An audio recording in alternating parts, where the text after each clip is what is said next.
Hey YouTube, I just want to make a quick review, really brief review of the equipment I use for winter riding. This goes for me and my fiance, and it just kind of showcases the men and women equipment side by side.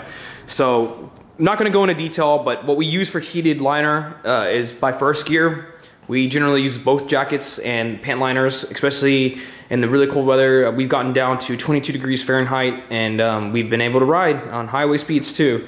So highly suggest using heated gear. It really keeps your body warm. You can wear less clothes, layer less, and stay extremely warm. So, you know, the less bundled you are, the more agile you are on your bike. We do wear balaclavas.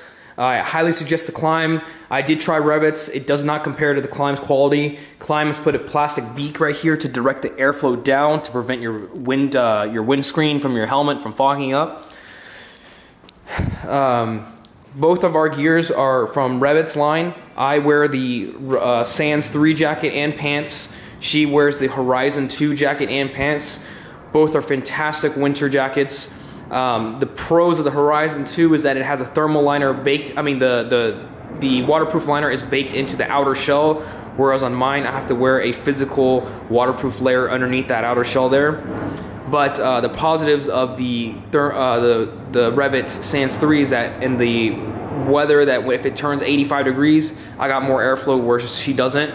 I do not suggest these for summer riding jackets. They are way too hot. I live in Texas. We've ridden with these in 100 degrees, and it was the most miserable experience that I've ever had. Both of us had. We were sweating like crazy.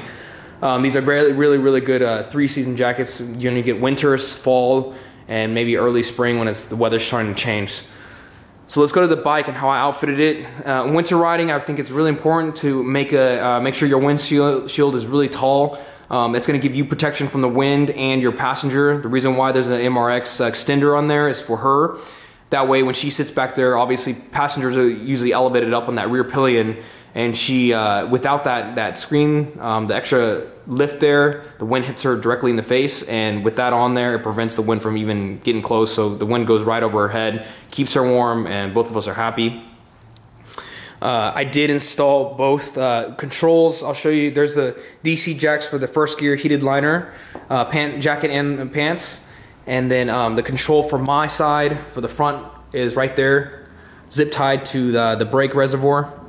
For her, I have the DC jacks here for her to connect her jacket and pant liner to, and for her control, it's right here on the grab handle, easily accessible to her, and you can have the GV Outback Trekker boxes here, and it doesn't get in the way. She can still get it to it, easily twist it and maneuver it. One quick advice: if you're going to run two sets of heated gear on the Tenere, it will definitely handle it. You can keep them halfway, so each can be on half power, which is plenty. I mean, when you have a full power, it gets extremely hot. It's really not necessary. But an advice is that when you hit the city speeds, you want to turn it off. It's not necessary to have them on because your alternator is actually working at full capacity when you're driving at highway speeds. So you don't need to worry about battery drain when you're at highway speeds. In the city, you might want to turn the power down or just turn it off. Generally, you're going to be warm enough because you're not going to have that wind chill factor. Secondly, what I highly suggest do, you're going to want to buy a panel infill kit like this. Remove this factory cigarette lighter port and then install one of these USB voltmeters, and that's going to help you monitor your voltage and see if you have any drops. And if you do, then you can turn off some power, and if you're good, then keep it on. Also add a second USB charging stuff for you, so you can have ports for your passenger, ports for your camera, your GPS system, whatnot, and then you obviously have two more here, so you're never going to be low on ports for charging. Anyway, that's it. I just wanted to keep it short and sweet, show you guys what I use for winter riding and the equipment I use on the Tenere, how the Tenere is set up, and how you can do it for two-up riding. Thanks, guys.